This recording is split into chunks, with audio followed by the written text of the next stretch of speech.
What's up, ladies and gentlemen? Thank you so much for tuning in to episode 1 of the Main Idea podcast. I'm your host, Abe Maynard, and I just wanted to mention that if you prefer long form video, all these episodes are going to air on YouTube. The audio version will obviously be available on Spotify podcasts and Apple podcasts. But if you enjoy watching along, you want to see me interact with guests, that will be available on youtube.com/Abe Maynard. Additionally, any of you that leave a review, subscribe, or rate this podcast, I honestly thank you so much. That will be the thing that helps this podcast grow. It's going to help create leverage to have more and more guests on this show. And that is also where I'm going to look for feedback, things to change, things to keep the same, and suggestions from you, the listener, because ultimately this podcast will be nothing without you. So thank you for that in advance. I think what I'd like to do is just outline here that this episode will be by far the episode where you hear me talk the most because I'm the only one on it. One of my main goals with this podcast is to be a listener. I think that the podcasts out there that I find the most interesting, the ones that I turn back to over and over again, are podcasts where the host listens to their guests, because ultimately that's what you're on there to hear. Yes, the host does carry the conversation along, and I do appreciate when hosts ask interesting questions or dig deep in certain areas. But at the end of the day, it's annoying to get on a podcast and just hear the host talk the whole time over their guests. So this episode will be the one episode where I go on and on, tell my story, let you guys understand a little bit more about who I am, my upbringing, what led me to this place of wanting to do a podcast, and all the things along the way. So as long as we have that out in the open up front, that this will not be a reoccurring theme on the podcast, I feel confident going forward. So I guess we'll start at my childhood, kind of where things began. I'll talk a lot about what led me into the world of training, what's shaped my philosophy, not only as a trainer, but as an athlete and just human in general, looking to optimize my health and the health of those around me. I'll briefly touch on my experience working for Equinox, why I left Equinox, as well as some mishaps in my college experience and how that led me to work at Enterprise Rent-A-Car, of all places, my pride and joy. At the end, I'll touch a little bit on current knee injury that some of you are aware of happened the other day, where I'm at with that, and a little bit of the irony around that injury, as well as I think some of the lessons behind it happening. So without further ado, I was born in Steamboat Springs. Wow. How about that? Right off the bat, I'm just going to lie to everybody. I was not born in Steamboat Springs, Colorado. I was born in Boston, but I grew up in Steamboat Springs, Colorado. We moved to Steamboat when I was about 9 years old, and I was heavily involved in winter sports where I competed as a mogul skier for going on about 12 years. That was my first exposure to training for a sport. And I think at that time, nothing impacted me more as a kid than my experience as a skier. Having that shape everything from how I interacted socially with other kids in school, my prioritization of academics, because I knew that that was my key to be able to keep skiing. So it's something that I always put my head down and worked hard for, because I didn't want my parents to take skiing, the thing that I love so much, away from me. It also shaped, what I thought about human performance, the importance of training in the off season for a sport. And it sparked my fascination with the body and kind of what we're capable of as people if we find consistency and put our head down on things. Odd thing about being an athlete when I was a kid is that I guess I would call it you can call it a birth defect, but I feel like that always feels like a little bit of a stretch when I say it. I had something called Pectus Excavatum, which is an overgrowth of cartilage on your sternum. You can think of someone who has like a caved in chest or somebody else who has an excessive protrusion. I had something that was right in the middle. So when your ribs come off of your spine as a child, they stop growing. And then at the end of your ribs spirals cartilage to connect to your sternum. In people that have that protrusion or that depression, it means that there's excessive growth either symmetrically on both sides that produces a protrusion outwards or depression downwards. But in my case, I had an asymmetrical growth of cartilage. So on the left side of my sternum, the cartilage grew at an accelerated rate and it buckled my sternum sideways. At the time, it was really hard to tell, what this was. It was just kind of a weird thing, like my shirt stuck out and other kids didn't, that type of thing. Or I'd be in class and I have a teacher say, Abe, what's in your shirt? And I would feel like an idiot because there was nothing other than the asymmetry of my skeletal system. And we started to look around and talk to different doctors, and they seemed to all want to just classify it as scoliosis, but we knew that that was not the case. And my dad dug some other doctors out of the woodwork, and we found at UCLA Medical Center, this guy by the name of Dr. Funkelsrud had pioneered this surgery where they actually go in and they cut the cartilage off of the sternum to help the sternum sit back in against the ribs and the cartilage. And then they stitch you back together. It's a long procedure. And we decided to actually go through with this because at the moment, that growth, one, it was straight up just an insecurity. I was a kid in high school.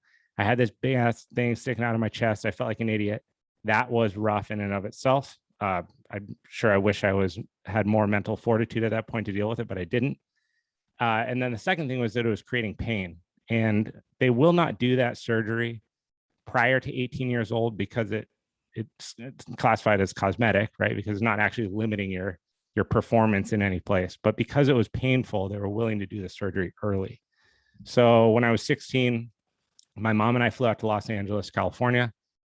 And I don't know what about that experience made me fall in love with California, but we went through the consultation process, found out there was going to be a pretty high success rate. And I went into UCLA Medical Center. I spent 8 hours in surgery. I was in the hospital for 3 days. I lost 15 pounds. I was pissing out of a tube at a bladder catheter. And I had this massive Hawaiian dude that would come in and pick me up out of the bed in the middle of the night and like walk me around just so that I would actually keep moving. It was a pretty trippy experience. The guy who I was sharing a room with was really sick, terminally with cancer. And so that whole experience going on at the same time that I was in there for something that in my mind seemed so great, but in reality paled in comparison to something 10 feet away was a pretty stark experience as a 16-year-old. And when I got out of the hospital, I had, for those of you watching the video, this metal rod. It's about, for those of you listening, 8 inches in length. And this is the one I'm holding is the actual metal rod that was stitched to my sternum.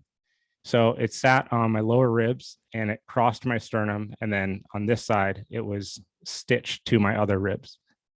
I had 46 sutures and staples on the outside of my chest. And I had about a 6-month recovery period where the metal rod was kept inside of my chest and it was there to help everything heal. After which they did a small incision, and I lied again. It was not 6 months. It was 6 weeks that I kept the metal rod in there. Go back and they do a simple outpatient procedure, little incision on the side of the ribs, and then they pull the metal rod out of there. So at that point, I'm a 16-year-old kid. I have a chest as flat as a wall. And for whatever reason, I just felt way less than. Like, I felt bad before because I had this protrusion and it was something I was constantly thinking about as a kid in high school.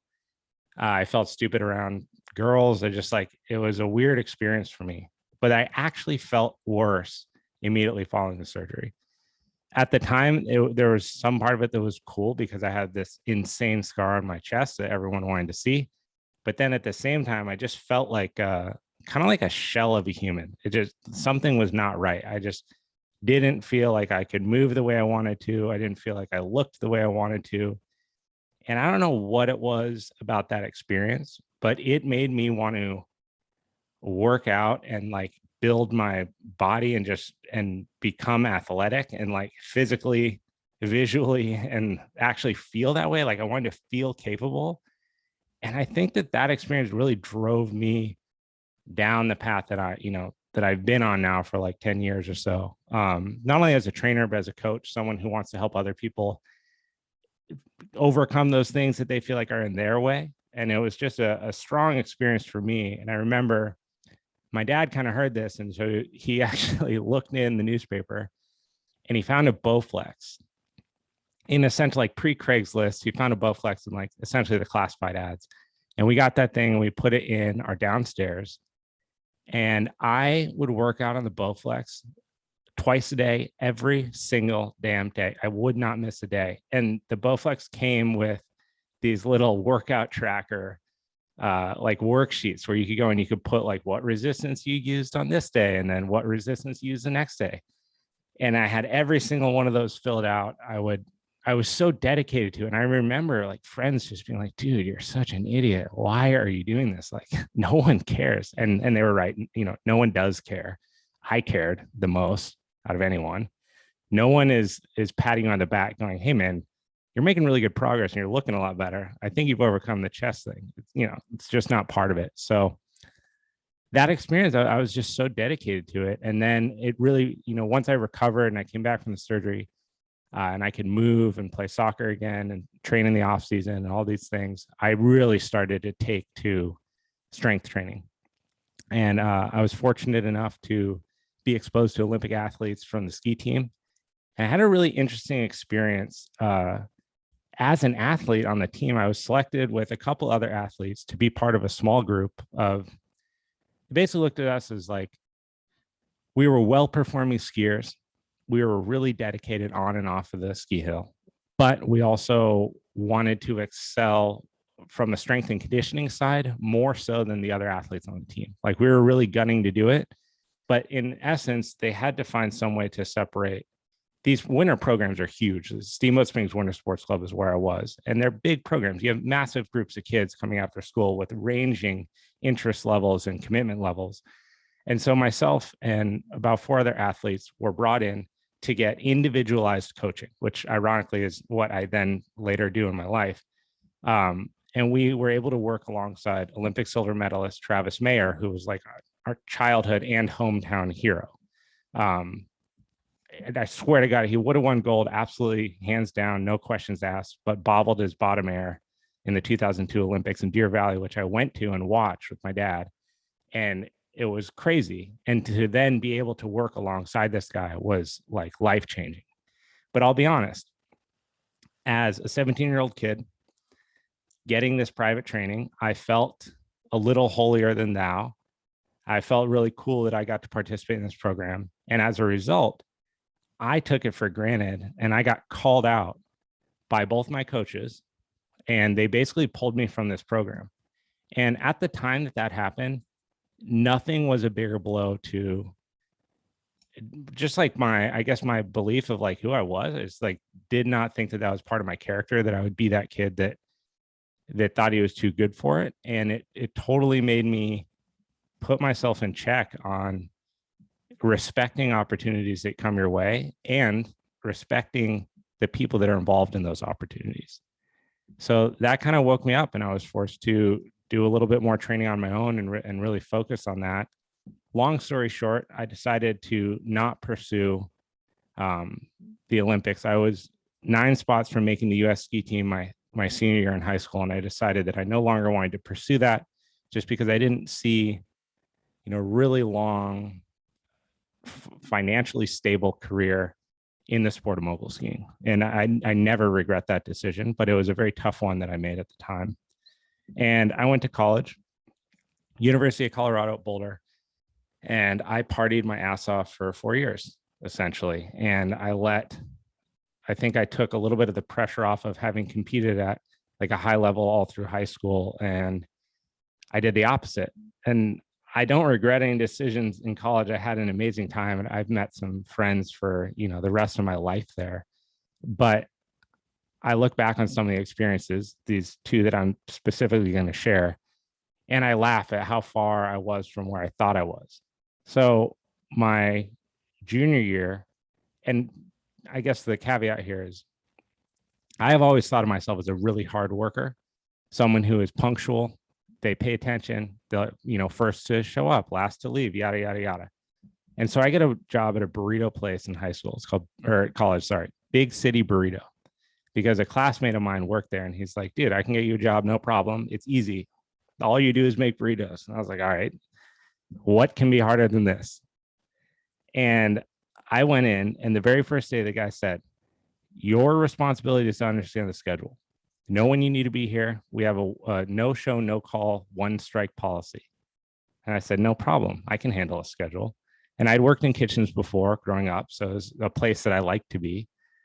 And I was stoked. I get, as a broke college student, you get a free burrito every day. That's a significant amount of food. The burritos were good.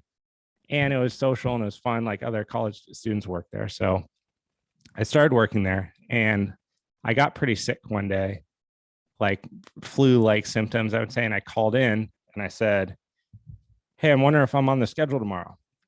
And he goes, 1 sec, comes back. Nope, you're all good. You're not on until Monday. And I said, cool. And I literally went to sleep. Like I actually felt like shit and I went to sleep. And I woke up to a message that was said I was fired and I could come get my paycheck because I didn't show up. That destroyed me. And I am not shitting you. I actually rode my bike to this damn burrito place in the snow with goggles on. And that's not like your dad trying to be a hard ass telling you how crazy shit was when he was a kid. I actually did that. I didn't have a car. That's how committed I was to this job. And ironically, I get fired for not showing up from a fucking burrito place. It's hilarious. Anyway, so that was the first time that I got fired from a job. And the second time that I got fired from a job was working at a tequila restaurant in Boulder. I showed up one day and they said, hey, we got to talk to you outside. And they said, you're one of the best barbacks that we have. And you do excellent, but you're not cutting it on the floor. And by the floor, they meant a busboy, which for those of you who don't know, is by far the easiest job that anyone can ever do anywhere. You literally just clean up tables that people are not sitting at anymore. And I got fired because I wasn't cutting it as a busboy. So within a 6-month period, I'm fired from a burrito place and I'm fired as a busboy. I mean, spirits are low at this point in my life. And I was scrambling. I mean, I needed a job, and so I found what I thought was a prep cook job. And I show up and the guy goes, hey, I think you're a little overqualified for this, but I'm willing to entertain the position anyway. It's part-time work. It looks like it can work with your schedule. You can come through whenever and check it out. So I was like, great. I love working in kitchens. I'd just been fired from 2 jobs. It's time to get back on the horse and really make things happen. So I go to Boulder Soup Works, which is a soup production company. They make soups to sell in like Whole Foods, stuff like that. And I show up and immediately I'm put in a hairnet with gloves and a lab coat. And at that moment, I was like, I kind of think I am overqualified for this job. But nonetheless, I stuck it out. This soup kitchen was adjacent with a weed grow operation. So the whole place just smelled like pot all the time, no matter what. You could be standing in the freezer and just reeked like weed. So I would always smell like weed no matter what when I left. And on top of that, my jobs ranged from literally putting cans, like lids on a soup can as it comes down a conveyor belt, to operating a forklift and putting boxes of soup in ready to ship containers. I mean, this was like, it's the worst job that you think you could ever have. Like I was actually working in basically like a soup manufacturing facility, just never where I thought I would be, right? But when you get fired from 2 jobs in college and you're partying your ass off all the time, that is kind of where you end up. And I remember going into work one day and I had flown out to California over the winter break to interview at Enterprise Rent-A-Car. I knew I was moving to LA and I knew I wanted a quote, real job. Unfortunately, with my epic college transcripts from having a good time for 4 years, I didn't really line myself up that well with the opportunities. So Enterprise came calling and that's where I went and interviewed. And I remember standing in the soup kitchen one day and I got a call from Enterprise and I stepped outside to take it. And they said, hey, congratulations, we want to offer you a job. And I mean, this was like, at the time, this is fresh out of college, a job, salary with benefits, which was huge. Like I was stoked on that. And I stepped out of the soup kitchen in the lab coat, took the call, got the job, and I was elated. I mean, I felt like it was a super comeback story, getting fired from the burrito place, the tequila place, working in the soup kitchen with the weed adjacent grow operation, to getting an actual job, a real job where I could earn money and like have benefits. I mean, it felt incredible to me at the moment. how the hell does all this land me as a personal trainer at Equinox? And I will tell you, there was one pivotal experience that made this all happen. And I won't bore you with the experience of working at Enterprise because it doesn't really matter. But Enterprise was a very high stress work environment. It is customer service to a T. And your job is to make sure that the customer is, quote, completely satisfied in any situation. You are to do everything possible to make sure that happens, because the only way to get promoted within the company is to be at a branch where you operate at a, above like an 85% completely satisfied rating. So when I was an assistant manager in Santa Monica, I was working at this location on 17th and Santa Monica. It's still there. Gives me nightmares every time I drive by it. And I was working one day. We were down a couple of people. I was the assistant manager, meaning that I was running the whole operation as the manager was out doing business calls. And we had this, by the way, at this time, I was pretty damn ready to leave Enterprise. Like, I didn't know what I wanted to do, but I knew I needed to get the hell out of there, because renting cars to crazy people and standing in a suit in 70-degree weather, showing up at 7, leaving at 7, 6.5 days a week was hell. I hated it, but I was learning, but I hated it. And I'm in the office one day and I have about 9 people in my lobby. I'm going to try not to have a mental breakdown here while I recall this situation, but I have about 9 people in my lobby. And these people range from people returning cars, those looking to get cars, those who have issues with their cars, people that don't have enough gas in their cars. And at the same time, I don't know if you've ever been into an Enterprise rent-a-car lobby, but it's a damn hellhole. You have phones ringing off the hook like you're in a hotline for free concert tickets. You have people standing everywhere. The stress level is high. New employees don't know what they're doing. You know what you're doing, but you don't have enough hands to do it all.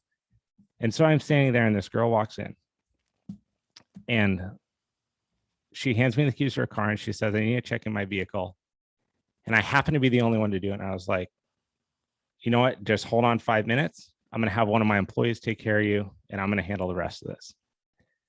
So one of my employees comes up and he kind of looks at me and is like, hey, you need to come over here. I got to talk to you.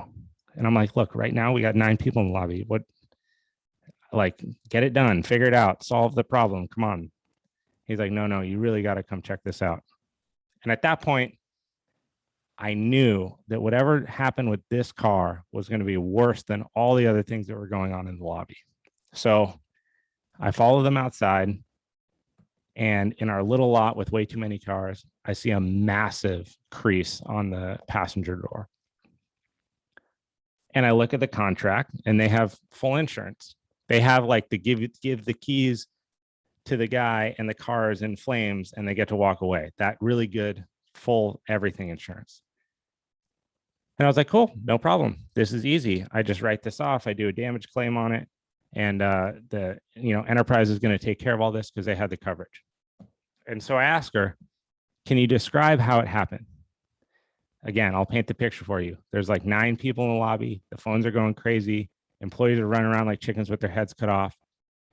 And I'm taking the intake from this girl. She doesn't speak very well English. Neither do I, apparently. She doesn't speak English very well. And I'm asking her to describe what happened. She said she was driving back from San Francisco and she felt tired. So I'm thinking, wow, I hope the other person's okay if you fell asleep at the wheel and hit something. And she says, so I had my friend drive. And when I woke up, I noticed that and I don't know what happened. This creates quite an issue for us because in the state of California, if you have full insurance on a car like that, only you are insured. Meaning that if anyone else is going to drive the car, they have to be added on to the contract prior to the car leaving the lot, which in this case did not happen. So I immediately knew what was going to happen. This girl is now responsible entirely for the vehicle. And if she's not responsible for it, then I'm responsible for it.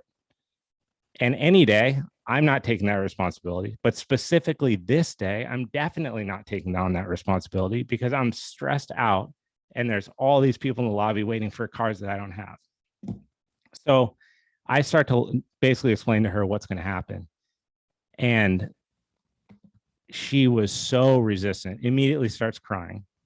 Like, I'm going to lose my passport. I'm going to lose my visa, blah, blah, the whole laundry list. And as an empathetic human, I'm starting to feel bad because I could simply just write it off, right? I could just say, I could click a different box that says it was insured. I could do something different. But being a stickler for the rules that I am, I made this situation morally right, but a lot harder for myself than I needed to. And I just remember looking at her, and all of a sudden, my heart rate tripled, like instantly. It was up, felt like 200 beats a minute. And my palms were just full of water. And I looked at her, and I looked down and grabbed my wallet, and I walked over to the garage. And as I was walking, an employee looked at me, and I said something. I don't remember what I said, mumbled. And then I punched a hole through the door, and I collapsed to the ground, dropped my keys, my cell phone, everything. The area manager had to come to my branch. The branch manager had to come back from the business calls. The regional manager had to come down. I was crying, hysterical mess, full-blown panic attack. Never had one in my life, but it came on so strong. And I exploded. I couldn't remember everything that happened. I tried calling one of my parents, could barely even talk to them. I was a mess. And I was put on stress leave for 2 weeks to take off from work. And during that time, I just realized, like, what the fuck, man? What am I doing here?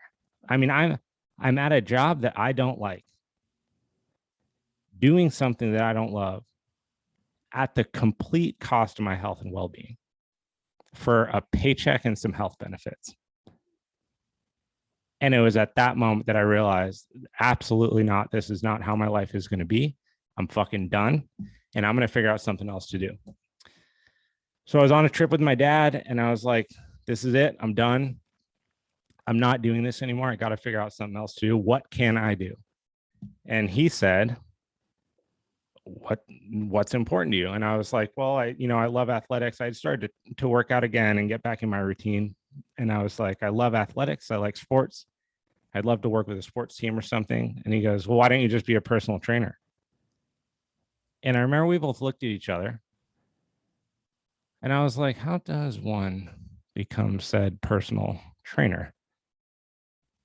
And he's like, I don't know, but I'm sure you can figure it out. So I did a little research, found out that getting a personal training certification is easier than getting a driver's license. And I started to study immediately. And I remember I was living with 2 friends in Venice at that time. I was studying constantly. I was working at the Enterprise Rent-A-Car at the airport in Los Angeles, doing graveyard shifts. So I would actually wake up in the morning. I would go and I'd work out at Gold's Gym. I'd walk home, take a little nap, and I'd go into work at 2, and I'd come back at 1 a.m. And it worked out perfectly, because this weird, stupid graveyard work schedule made me nocturnal, which made me opposite of every other person in my social life, which gave me ample time to study for this test, of which I then passed. And then I was faced with a really weird situation where I was now allowed to do the thing that I thought I wanted to do so bad, but now I was freaked out because I had no fucking idea how to do that. I had never been a trainer before. I don't know how to train people. What if someone's diabetic? What if someone has high blood pressure? What if someone has an ACL tear? What if someone's back's blown? They got a herniated disc. What if someone doesn't like me? I mean, all the things started running through my head, and I started to just stack all the reasons why I'm an idiot and I shouldn't be doing this. And I need to not be a trainer. I need to keep my head down and get promoted at this stupid enterprise job, keep making more money, doing things that I hate. And then one day, when I've accumulated enough money from the hated career, I can go retire. Well, that sounded like shit too. So I looked around all the different places where I could work as a personal trainer with no experience. And that's how I came upon Equinox, because I found out that they were, they have a heavy focus on continuing education. And I won't turn this episode into a whole promo for Equinox, but in short, I have nothing but great things to say about them. it was because of their continuing education that I learned everything that I did about personal training, that I learned about the application of how to help people that come from different situations, different starting points, different skill levels, and different resistances to behavior change or lifestyle change. The continuing education opportunities and the speakers and the people that I was exposed to there, along with mentors, other trainers, it was nothing but a positive experience. And I was at Equinox for about 7 years. I remember I was taking interview calls in a Suburban on the lot at the Enterprise Rent-A-Car, saying that I was in like my office as I'm considering a career change. As I was getting ready to leave this job to go to Enterprise and work there in Santa Monica. And I did my phone interview. I got brought in for an actual interview. And then I was scheduled to do what's called a practical interview. A practical interview is where you go in, you have a hypothetical client, which will always be one of their trainers, and a hypothetical situation. For example, this is Todd. Todd has a torn meniscus and he's overweight. He wants to lose 10 pounds. How do you do it? And you're supposed to come up with a training program for this person, take them through a quote workout while the fitness director and manager watch you to assess whether or not you have the baseline skills and communication necessary to be developed into a good trainer. And when I got the information, it said, you will be coming in for and Aaron, if you're listening, I think it's hilarious, like my favorite story to tell, but it said, you will be doing your practical with Aaron Ryban. And I looked this guy up, and I don't know if I found like just some old article or something, but this dude was like 6'5", 200 pounds, NFL linebacker style athlete looking guy. And I was, quitting an Enterprise Rent-A-Car job to come in as a trainer. And I was like, man, I'm fucked. Like, there's no way I go in here and train this dude. And they look at me and go, yeah, it looks like he knows what he's doing. And so I called and I said, you know what? I can't make the financial commitment right now. I had about $500 in my bank account, and they were guaranteeing me 15 hours a week. 15 hours a week on minimum wage was the entry-level starting pay at Equinox.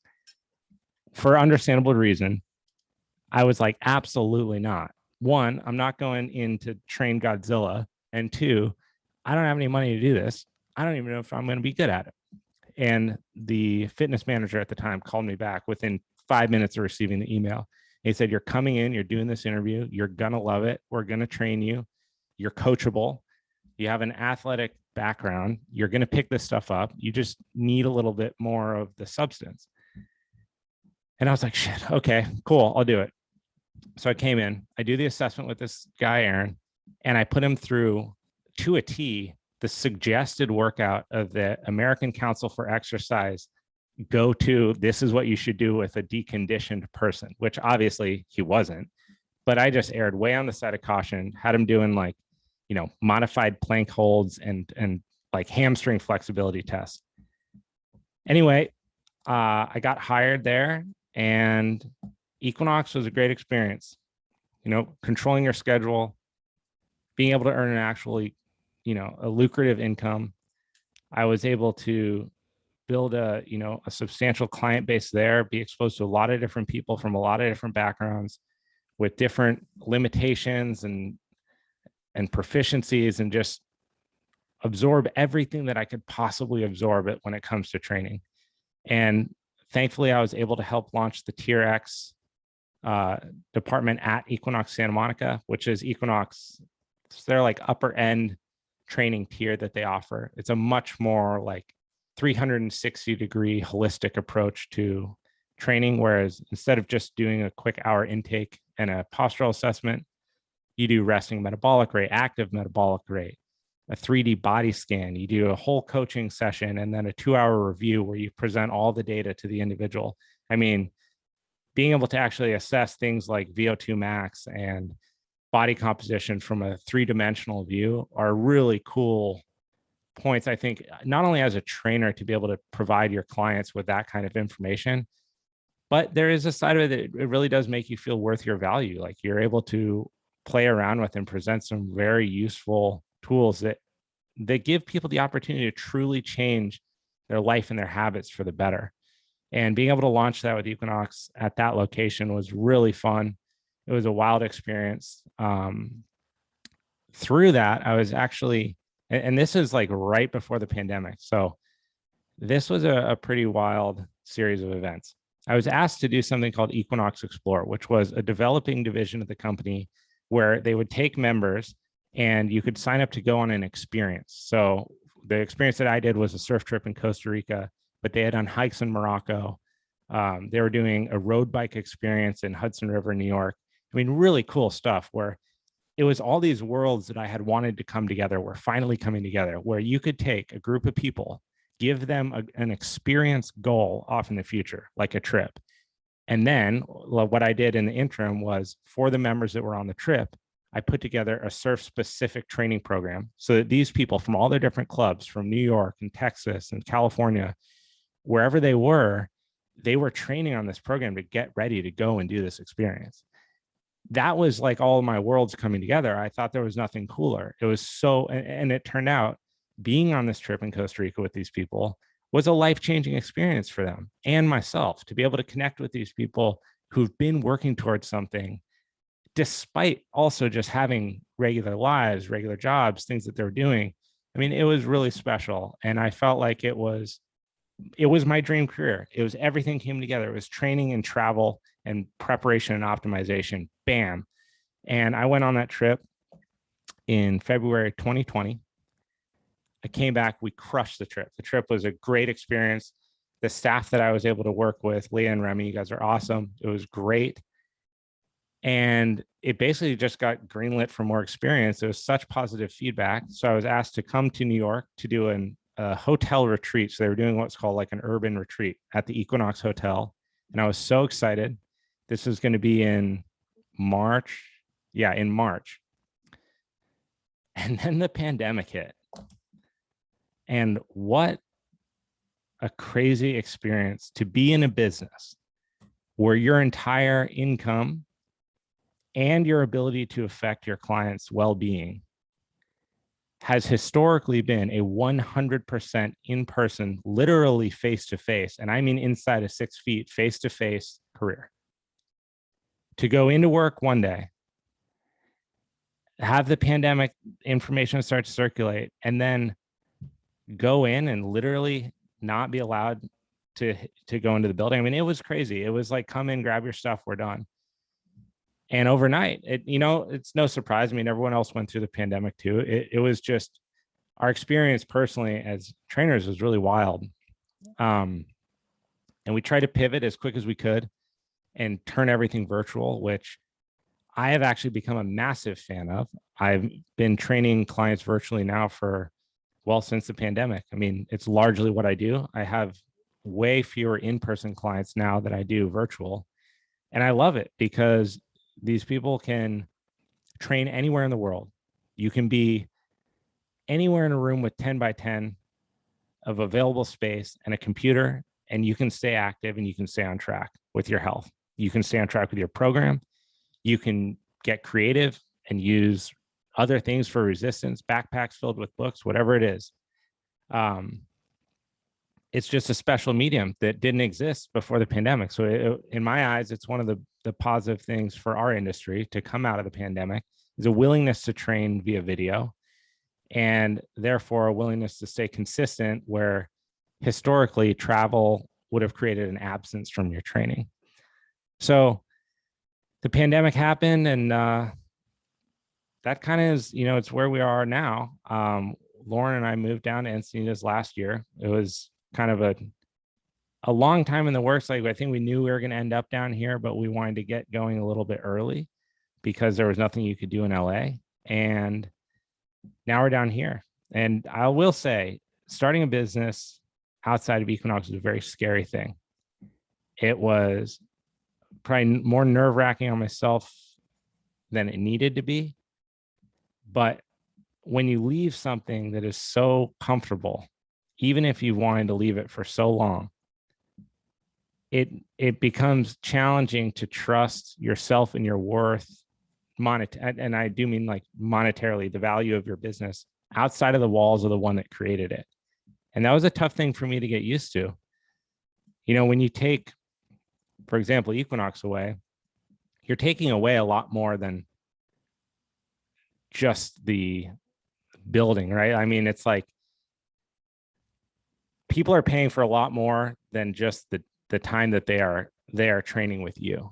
And that was a hard thing for me to understand at the beginning. I just thought, unfortunately, that everyone was just training with me. But there's other things that people are getting for the value of their membership, for example, and it goes well beyond parking. I mean, the social community that they're exposed to, the amenities, showers, the steam room, the proximity to their job, sometimes just the breaking up of their day to physically go somewhere that's different from what they're doing. And I think that as anyone who's listening, who's a trainer, I urge you to stay as confident as you can in your value and know that people are training with you because they do value you as an individual and what you've done to help them. And be confident in what you're willing to put forward as your services. And it'll pay you back 100%. But that took a little bit for me to understand, letting go of what I thought I was worth and kind of the weird psychological things around that. Which kind of leads me to one of my last points here, starting the business, the ski system. So I launched an online subscription service for training for the ski industry. And I've realized the value of creating free content for people. And that is something I thought that I was above for some reason in the past. Maybe it was because of the high price point of Equinox. And I think what I'm getting at here is my cat starting to bother me on the floor. Is that in your business, to create buzz and to create an audience and people around it listening to what you're doing and the products that you're putting out there, you must be willing to put stuff out for free and in abundance, and not just free bullshit, not free photos of you doing workouts, which, look, guilty as charged. I mean, for a long time, I would share and post dumb stuff in hindsight that adds no value to society in any way. But ask yourself, is this thing that I'm putting out, whether it's an article, a post, a video, a how-to, is it adding value to the community? Are people going to see this and feel like they've learned something that they didn't know before? And if the answer is no, make sure you have a really good reason for using it, because it's not going to help your business grow or your brand grow if you're not helping people develop a further understanding of the thing that they're interested in. Because knowledge, especially from, I can speak only within this industry, it is not a dime a dozen. I mean, it is harder to communicate value within the training industry than you would think. And I mean real value that people can actually take and apply and see an outcome. So for those of you that are listening, that are doing things on your own, starting your own business, starting your own venture, whatever, make sure that you offer value for free, please. I guess that pretty much concludes. Oh, I guess I'll talk a little bit about the knee and the irony here. So I've been training for about 8 weeks, really trying to lock in my training to help myself prepare for this jiu-jitsu tournament that happened on Saturday.